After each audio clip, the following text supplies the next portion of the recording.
And welcome in, Draftniks, to Draft Nation. Be sure, if you want to get all the latest on what's happening with your favorite team's team-building efforts in any of the four major professional sports, you go to draftnation.com.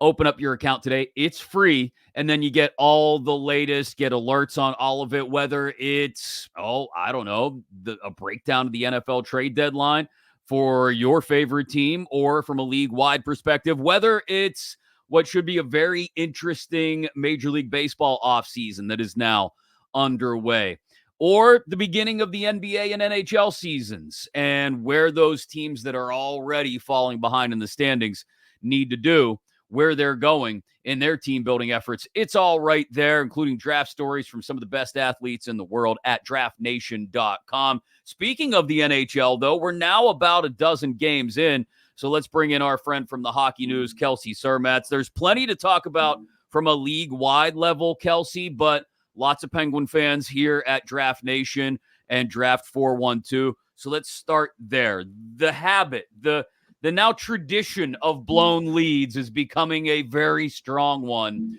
with this team. And honestly, it feels like it goes back even a couple of years, not just this year when it's happened, I want to say at least a handful of times.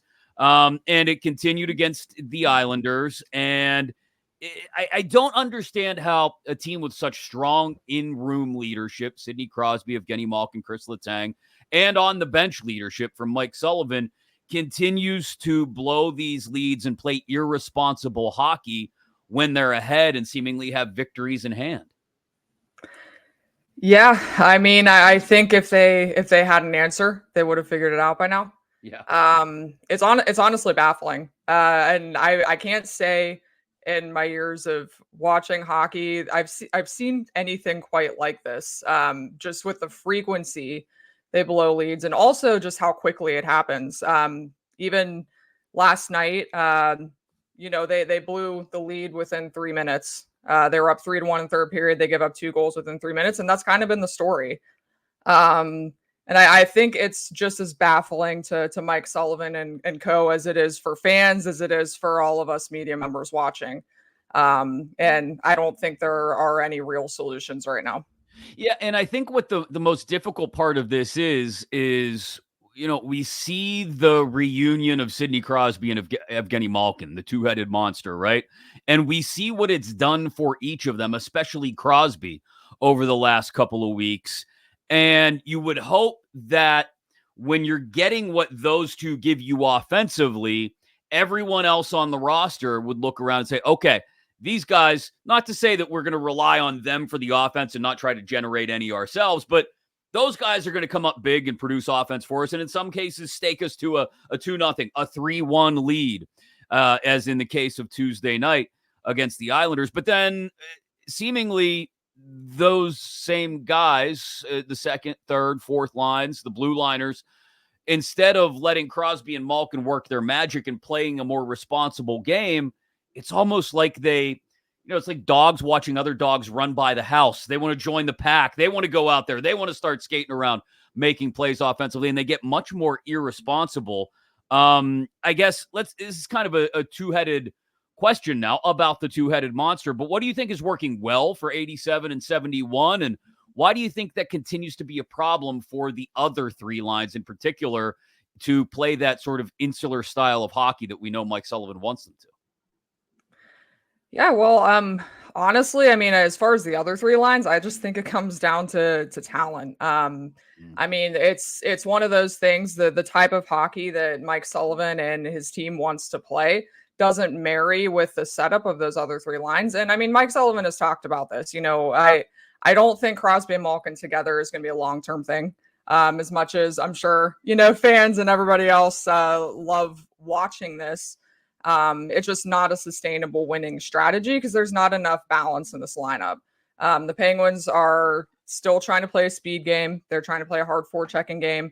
And it's hard to do that when you don't have the talent on those other 3 lines. So I think it kind of starts there with just that little bit of imbalance. And that's kind of a reason they're having a hard time generating anything from those 3 lines.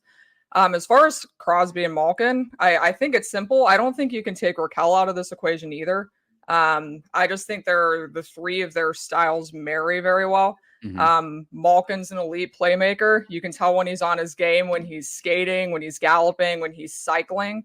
Um, and, having Crosby with him on that line gives him a lot more space to do what he does well. And he hasn't produced a whole lot up to this point on the line, but we've seen that. We see the skating and we see the engagement from Malkin. And when he's at his best, he's doing the things he's doing right now.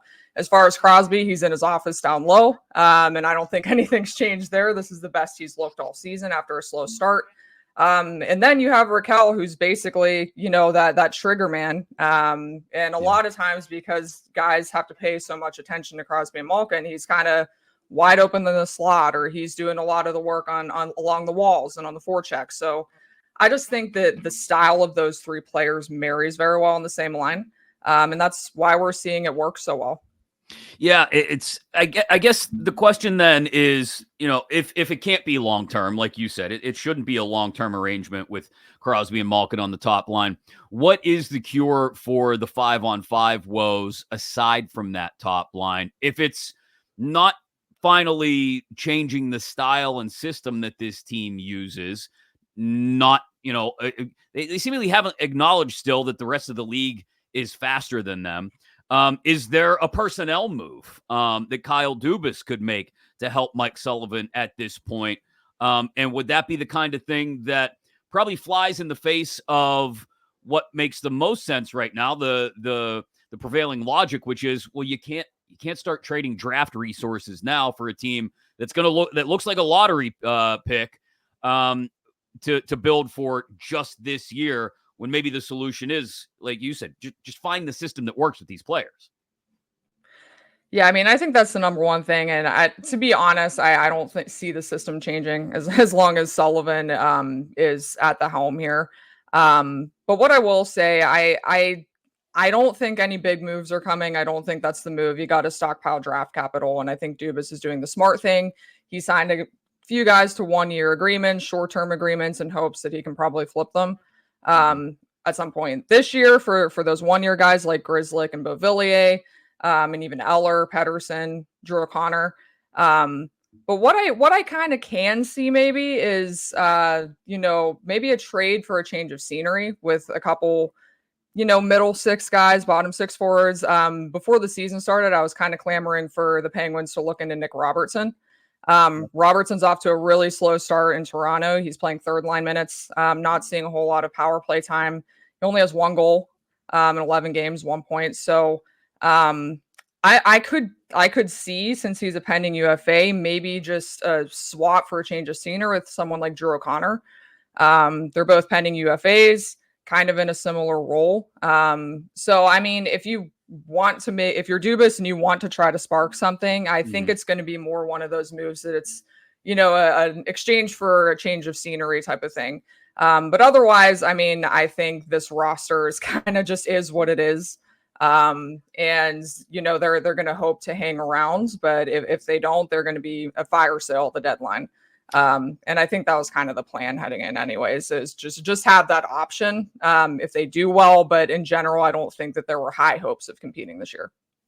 We hadn't really planned on talking about this coming in, and I'll get back to Dubas and other positions on this roster, namely the goaltenders, in a second. But I wonder, does the love of playing with their compatriots in Crosby, Malkin, and Letang, does it outweigh what they have to get a sense for what is coming, which is, like you said, a possible fire sale at the deadline, bringing in a bunch of young guys? Like, I don't know what Malkin's patience is for that and how much gas he has left in the tank, but certainly it feels like Crosby and Letang may see themselves as guys who could bring along the next generation and stay together while they do that.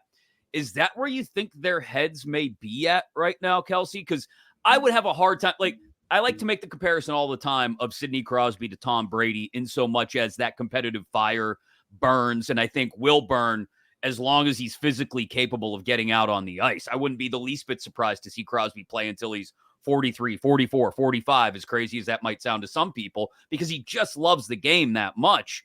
But would he want to do that? And would he be able to convince Chris Letang to do that as well? Or even Evgeny Malkin to hang along and do that while they're not tanking, but finishing in the lottery year after year and bringing in a bunch of kids? Chris, it's kind of been my assumption, just even through the offseason moves this season. I mentioned them earlier. There's a bunch of guys that Dubas signed to basically flip. I don't think that's any secret, but I think there's also an element to what this rebuild actually is. I think a lot of people kind of assume that this is a full-on rebuild where they're going to be tanking for a few years. And to be honest, I think that's still an option depending on how, the next season plus goes for this team. But my feeling is that that's not really the goal. I think that this is definitely still a rebuild on the fly. And what that means, I mean, they are signing these guys to short-term deals, but I think there's also still kind of this hope that they're getting upside out of these guys, enough upside to help them hang around. And I mean, I know we're going to talk about this a little bit later too, but just with the Capitals, and the Kings and some of these other teams that have kind of done that successfully. I think that's the model that they're trying to follow. So to answer your question, I mean, in terms of the buy-in from Crosby and Malkin and Letang, I'm still of the belief that Malkin will probably retire after his contract is up. I'm not sure he hits this window. But as far as Crosby and Letang, I mean, Sid signed that 2-year extension. I think it was a little bit of a head scratcher for some people that thought he was maybe going to sign a little bit longer for 3 or 4 years. And I think there's something to be said about that with the urgency to compete from the perspective of management, because, if what you said is true, if Crosby is like a Tom Brady and he's playing until he's 45, from management's perspective, you want to keep him here. So in that instance, I think because given the Crosby extension and just given what Dubas has said at face value, this is a team that wants to compete as soon as possible. And I think that, maybe tanking this year isn't the worst thing, but I don't necessarily think they're trying to tank, if that makes sense. I think they're just not committed to the tank, but they're also not really committed to competing super hard. And they're just going to stockpile those assets to give themselves options for the future. Still somewhere in the middle, which I know drives a lot of people crazy. But yeah, you mentioned it as a comparison before like I said, I want to get into the goaltending situation because we're up against it with the amount, how much more time Tristan Jarry can spend in Wilkes-Barre.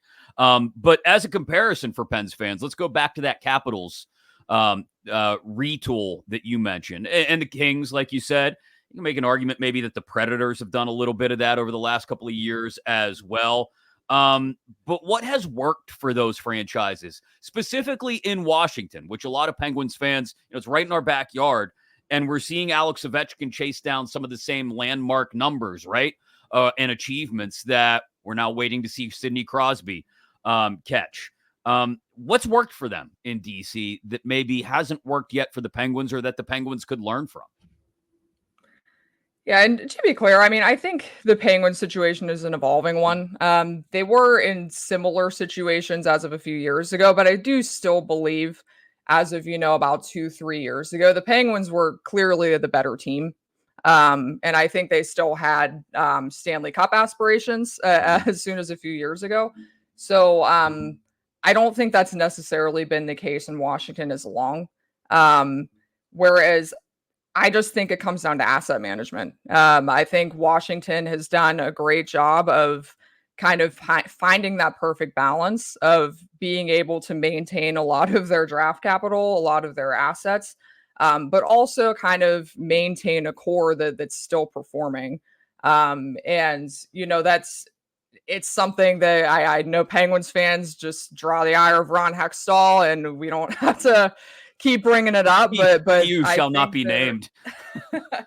but I think that the Penguins were so grossly mismanaged. Starting from the Jim Rutherford era, I hate to say it, but towards the end of that era, I think there was a little bit too much buy-in, and not enough forward thinking. So I think that's what the Capitals and the Kings and, like you said, Nashville, even though they're struggling to start this season, I think that's something that they have just done a better job of, is just that asset management. And that remains to be seen how Dubas does. In my opinion, I think he's kind of taken the right path here so far. But that remains to be seen. And I don't think the Penguins' competitive window is this season. I think when you go into next season, that's when you're really going to start seeing the results of that.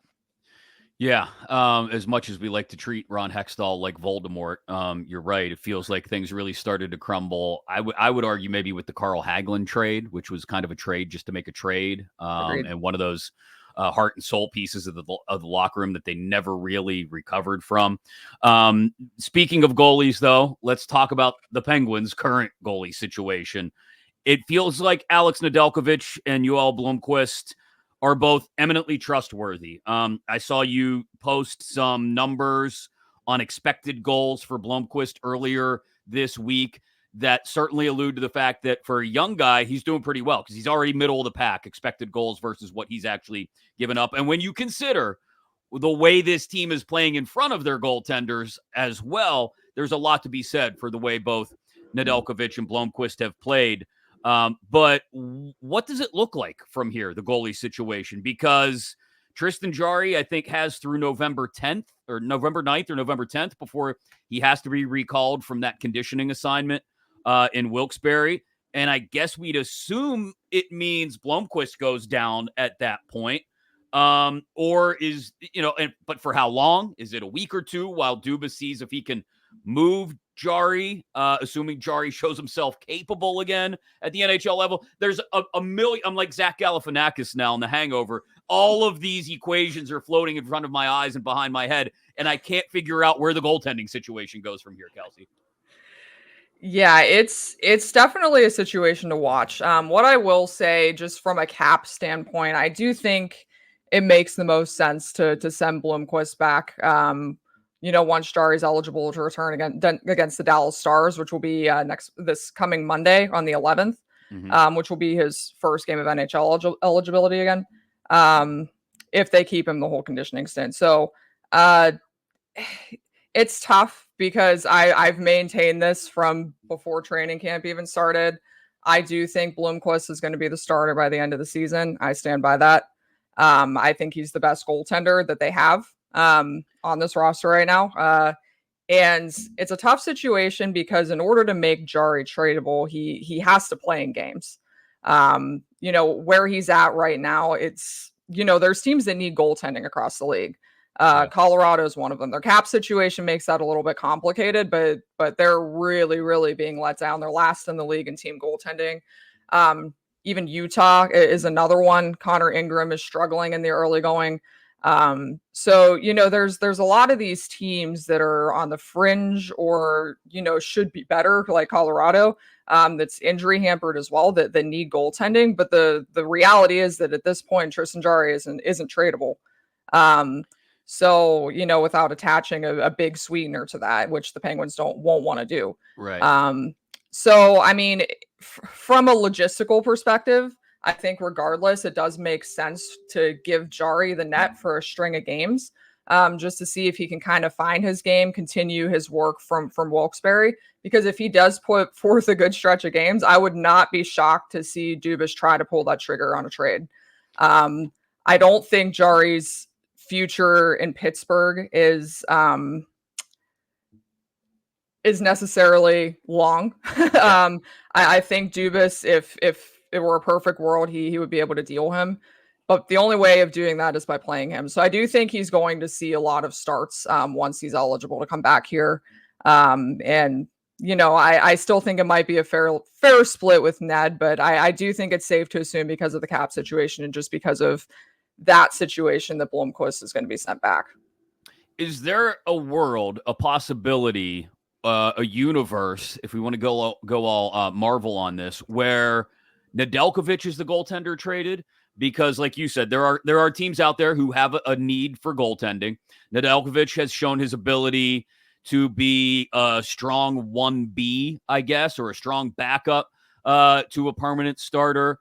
And that it's half the cap hit, right? $2.5 million over the next couple of years, much less contract to commit to for a team that's simply looking to maybe plug a hole in their goaltending dam right now. And Jari works as, I guess, sort of a timeshare with Blomqvist until he's able to show enough of a body of work that maybe they move on from Jari in the offseason, and then it's Blomqvist and a free agent next offseason. I'm trying to spitball ways for, I guess, Dubas to get enough of a track record of success or at least competent goaltending from Jari that there are teams actually willing to give something in return for him.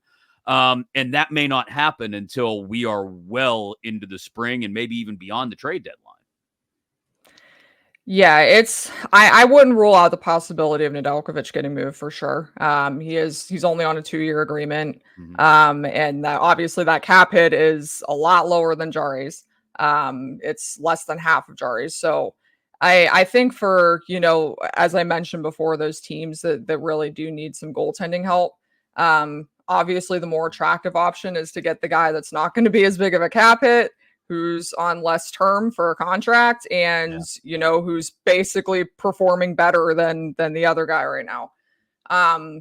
So I wouldn't rule that out as a possibility. I definitely think there's value there. And I mean, I think it's going to be the similar kind of situation anyway. I think they do want Blomqvist at the NHL level. I don't think that's a secret at this point. But the reality is that right now there's just not the playing time for him, and they do need to clear up that roster spot. So I think if it reaches a point where the Penguins are clearly not going to be competitive this season, and they need to clear that spot, I could see them moving Nedeljkovic if Jari is immovable.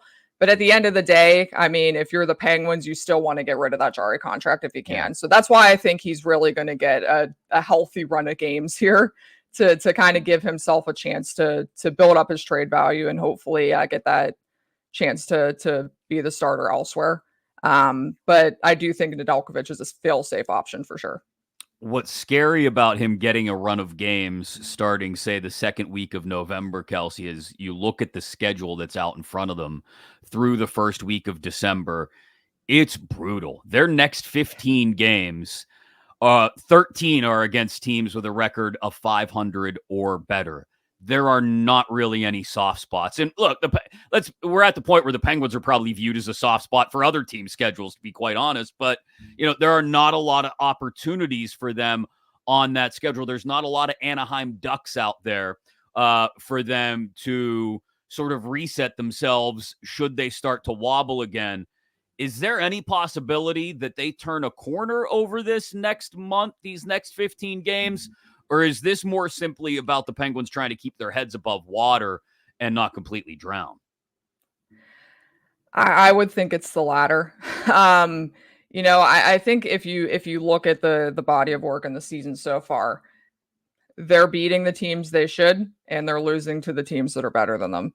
And if you're, with the lingo of the kids nowadays, that's the definition of mid. They're literally a mid team. That's who they are. So this schedule's a gauntlet coming up. It would be very Penguins for them to go on some kind of hot streak, in late November, early December. We've read this story before. So it wouldn't surprise me if they find some kind of second wind here. And especially, if Jari can build on what he did in Wilkes-Barre. And really go on a run here. That being said, from what I've seen of this team defensively, I just can't see that happening against the better teams in this league. And especially, going back to the first line and loading that top line for a second and just those other three lines, that's a matchup nightmare for the Penguins against these better teams. And I don't think there's really any way of working around that, especially if they keep that as a long-term thing, which again, I don't think they will. I do think Rust probably is going to be back sooner than some expected. So that might factor in, but given Rust's start to the season, he was struggling as well. So I'm going to say that they're probably going to be trying to keep their heads above water here. And we'll see what happens. And maybe that largely depends on how Jari performs. Yeah. That's the thing. If they fall out of the race and look to be in a position to move assets, it's because Jari, one of those assets they would want to move on from, is probably not playing well. If Jari performs well, it probably keeps them in the wild card race long enough that they're not at a point where they're ready to yet jettison assets. So it's going to be something to see the way the next 3 or 4 weeks play out. But speaking of that, should things not go well, they're already in position to be a top 10 pick in the first round. They're going to be in the lottery, it would seem, unless things turn around drastically over the next month or two. That's a top 10 pick in the first round and 6 picks in the top 100. Is this going to be a draft class, from what you've heard about the prospects that are out there, that's worthy of continuing to accumulate those second and third round picks, sort of the next tier of talent, and getting more bulk there, more maybe quantity rather than quality? I don't want to imply they wouldn't draft quality players, but more second and third round quality players rather than looking to move up into the first round another time or two. Is this a more elite level kind of draft where you'd like to have another first round pick, or more of a second and third round draft where you'd like to accumulate as many picks as possible across those middle rounds? I do think this year's draft class isn't as strong as last year's. I think the 2026 draft class is the one to really look for, and that's also the one that includes Gavin McKenna. So to answer your question, if you look at what assets the Penguins have right now, in their trade assets I'm talking about, so the Petterssons, the Ellers, the guys that they can deal, it's hard to see, other than maybe Raquel, it's hard to see the Penguins having, something that's going to fetch them a super high return, especially with the way Pettersson's playing right now, and his body of work this season. And these guys are on expiring contracts. Like I said, I mean, I think maybe the wild card to watch out for this season is Raquel in terms of dealing assets, because if he continues to put up numbers and this team is tanking, that's a contract I can kind of see them trying to move, if they get to that point. But to answer your question, I do think this season it's probably more about quantity, and especially if Dubas, like I suspect, is in the situation where they're trying to rebuild on the fly here. Quantity matters. I mean, quality obviously matters, but having that number of picks matters for a lot of reasons. One being that, I do think there's some mid-round talent this season to kind of keep an eye on. And some fringe guys that could be high upside. I talked about Charlie Trethewey, in the last Draft Nation podcast, and I still maintain that there are those guys out there. So that's one part of it. But then the other part of it is, if you are rebuilding on the fly here, they have 3 third-round picks next season. They have 3 fifth-round picks next season. They have 2 fifth-round picks. Sorry, they have draft capital already, and they're going to accumulate more by trading off these UFA contracts that they have this season. So I do think it's a possibility that some of those assets could be used as leverage in, acquiring a young talent, to potentially help accelerate that rebuild on the fly. At the end of the day, having those picks, having those abundance of picks gives you options. And I think that's what Dubas is looking to do. He's looking to draft well, but he's also looking at, okay, what can I do to build as much picks as possible so that I can expend some of these and, get some young talent for the roster. And that's what the Capitals have done well. That's what these teams that have rebuilt on the fly have done well.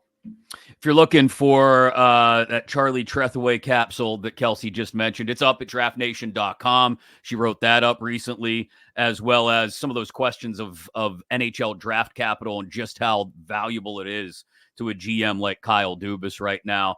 Other prospect capsules as well. Go to draftnation.com. While you're there, create your own account. You won't miss a thing. And of course, check Kelsey out at the Hockey News as well, and on social media. Kelsey, thanks so much for taking the time and for going on the clock with Draft Nation. Absolutely. It's always a pleasure to be here.